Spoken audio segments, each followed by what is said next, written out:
Hello, good afternoon, and welcome to Baina Midday News, coming to you live from our news hub, Atomic Junction, Benab House, Accra. My name is Fauzi Abdullah. Coming up this afternoon.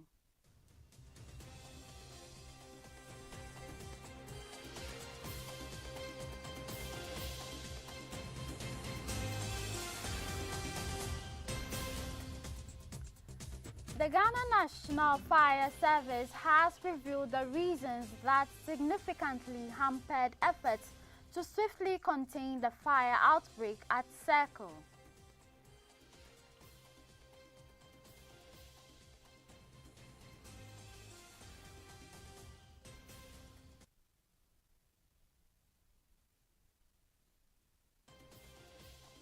And in business, Trade Minister has announced that Ghana will open a new trade office in China to deepen investment relations between the two countries.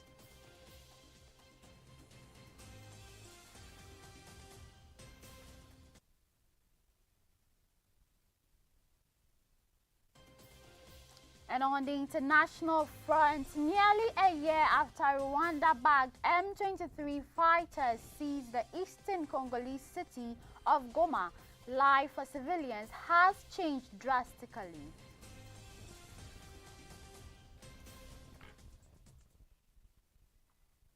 These and many more stories coming up in the next few minutes. Do stay.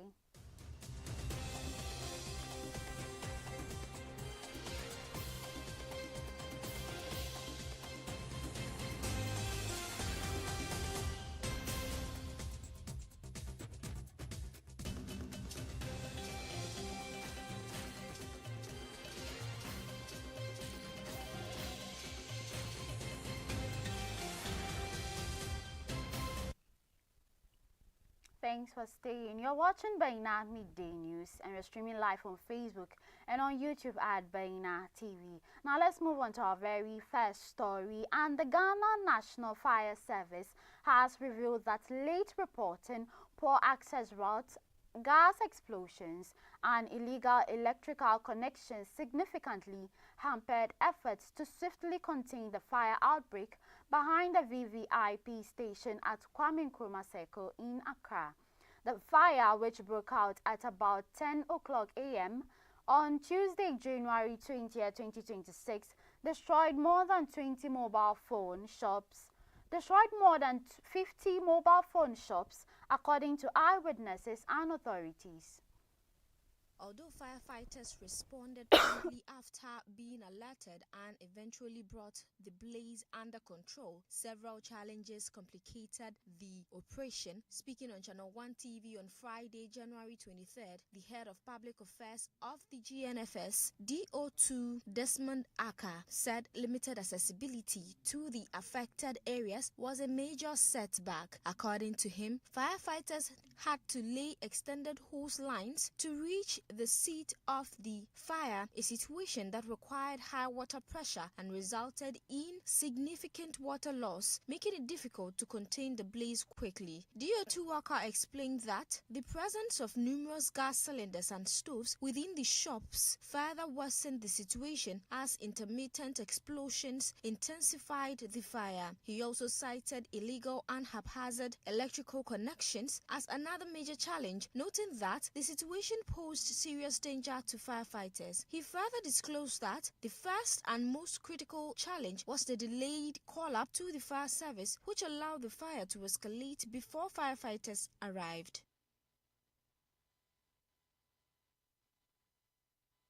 Moving on, Ghana is set to expand access to education through artificial intelligence tools developed in local languages. The Minister for Education, Haruna Idrisu, has announced, sharing updates on Facebook on Friday, January 23, 2026.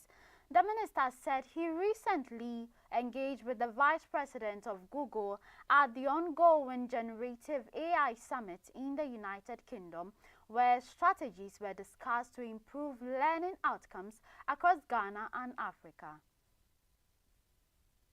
The AI initiative, part of Google's $37 million investment in Africa, includes the development of speech recognition and AI tools for Ghanaian language such as Twi, Ewe, and Dagbani, with a focus on non-standard speech to make digital learning more accessible. Minister Idrisu also highlighted the importance of including Hausa, a language widely spoken across Ghana and West Africa, to broaden regional inclusion. Minister Idrisu further revealed that Google has assured the ministry that its education tools will be deployed in Ghana on a zero-rated basis. This includes curriculum-aligned content and resources on the responsible use of AI in teaching and learning, making them accessible to students regardless of income or location. Ghana's partnership with Google also involved collaboration with the University of Ghana and GDI Hub to advance AI research in local languages, strengthening the country's position as a leader in inclusive digital education on the continent. Samuel George, the Minister of has set a target to train 400,000 Ghanaians this year under the flagship 1 Million Coders program to boost digital literacy, employment and innovation. This follows the successful pilot of the program last year, during which 859 beneficiaries received training. Samuel George, the Minister of Communications, Digital Technology and Innovations, disclosed this during a working visit by Vice President Professor Nana Opoku-Agyeman to the ministry on Thursday, January 22, 2026. He said 20,000 custom-built laptops had already been procured, with plans to roll out training in 100 constituencies by the end of the first quarter of 2026. The 1 Million Coders program, a key initiative under President John Dramani Mahama's reset agenda, aims to train 1 million Ghanaians over 4 years in coding and ICT skills to prepare them for employment, remote work and participation in the digital economy. The minister highlighted ongoing partnerships with global technology firms including Google, MTN, Huawei, and Telecel to provide internationally recognized certification and improve the employability of beneficiaries. He also outlined reforms and projects underway within the ministry and its agencies, including a comprehensive review of the legislative framework, noting that many existing ICT laws were outdated and no longer fit for purpose. Mr. George said 15 new and amended bills covering electronic communication, cybersecurity, data protection, and digital economy development were at various stages and would soon be presented to Cabinet following stakeholder consultation. To cap waste in government ICT procurement, the minister said the ministry was collaborating with the Public Procurement Authority and the National Information Technology Agency to prevent duplication of systems across ministries and agencies, safeguard sensitive national data, and ensure value for money. He added that the ministry was also advancing Ghana's artificial intelligence strategy in collaboration with the KNUST Responsible AI Lab and local industry partners, with the national AI strategy expected to be launched by the end of the first quarter. On institutional reforms, he said the ministry had adopted a fully paperless internal system enabling documents to be processed digitally from receipt to approval. Other achievements include improvements of Ghana's Post, which delivered more than 100,000 biometric passports in under 6 months last year, the rollout of a fully digital system of interministerial correspondence, and efforts to transition the GH domain to state ownership to strengthen national digital identity.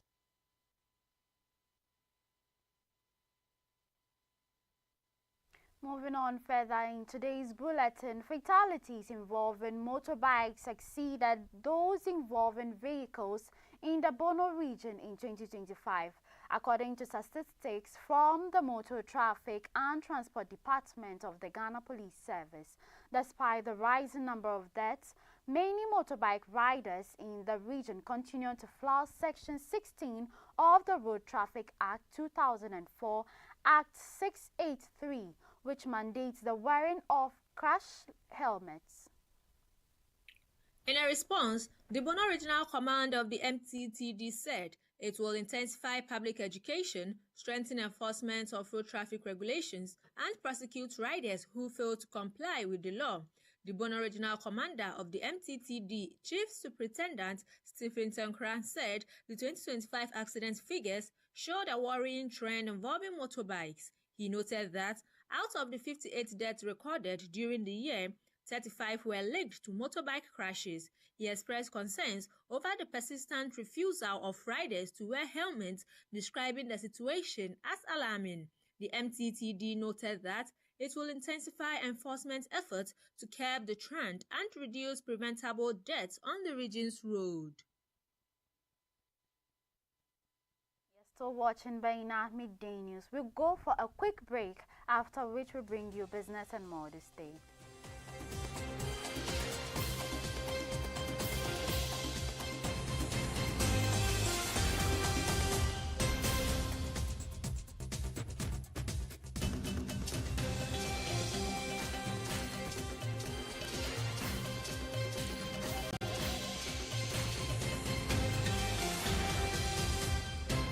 It's back again. It's bigger and better.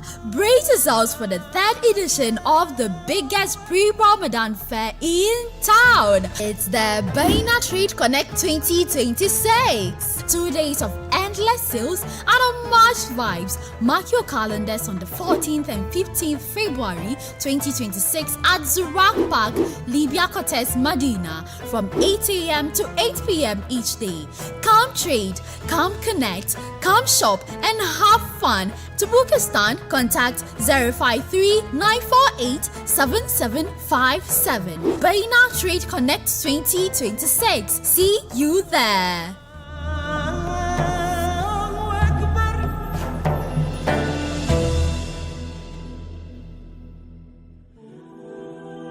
Assalamu alaikum wa rahmatullahi wa barakatuh. Ejidiyefo metumu nyina salama. Let the Bible and Quran Speak organization any Baina TV and yede adesua eka nipa koma adesua nso a ebro adwene ntiase so. Na saa adesua yi Bible and Quran chire yi ebrewo ewo Baina TV. Nyadade na me nso menya mre na yensia konwa na yendosuko ewo Bible and Quran. Na enkyerɛkyerɛ no yɛato din sɛ ɔsom enkyerɛkyerɛ ɛwɔ Baina TV na ɛbɛyɛ mfasoɔ sɛnea ɛbɛyɛ dankɔma atemu ada nkɔka breguofoɔ nti edu saa mmere no a siakongwa na mesiakongwa na me no yɛfa saa desua yi ɛfa mboa yɛn ɔsom enkyerɛkyerɛ yɛfrɛ me Sheikh Ilyas Abdurrahman Ɔsom Nkyerɛkyerɛ this and every Saturday at 8 p.m.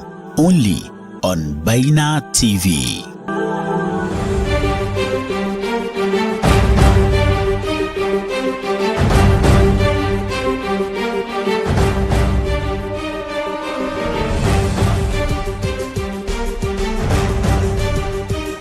Kada ku rasa shirin siyasa da kuka fi so tare da Amir Mukhtar Mauni, showing Wednesdays at 8 p.m. only on Baina TV.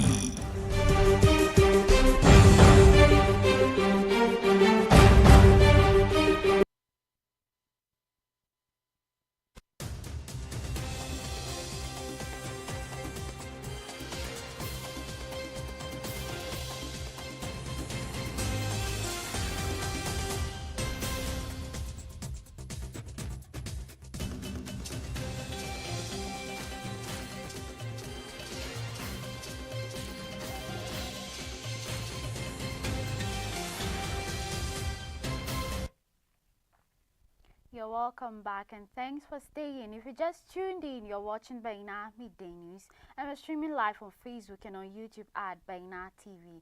Now let's delve into the world of business, and the Minister for Trade, Agribusiness and Industry, Elizabeth Ofosu-Ejare, has announced that Ghana will open a new trade office in Nanjing, Shandong Province, China in 2026 as part of efforts to deepen trade and investment relations between the two countries. She said the initiative is aimed at promoting and strengthening bilateral trade and investment cooperation between Ghana and China.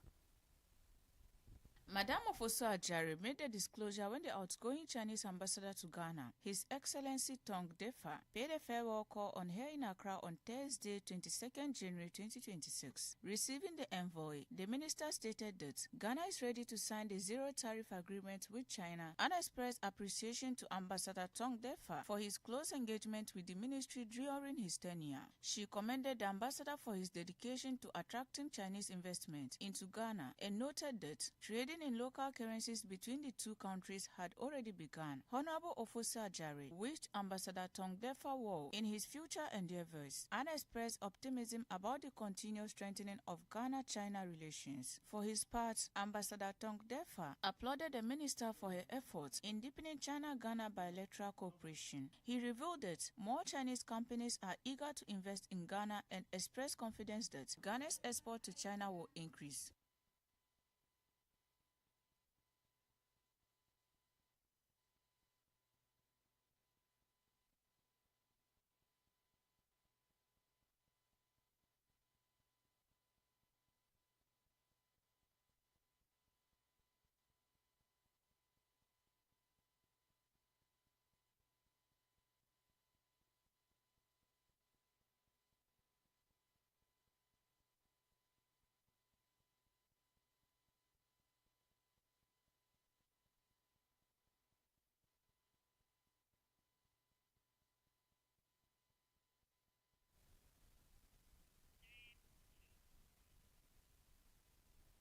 Now, this brings us to the end of today's news bulletin. For more news, you can visit our website at www.bainamultimedia.com. My name is Fauzia Abdallah. Do have a good afternoon.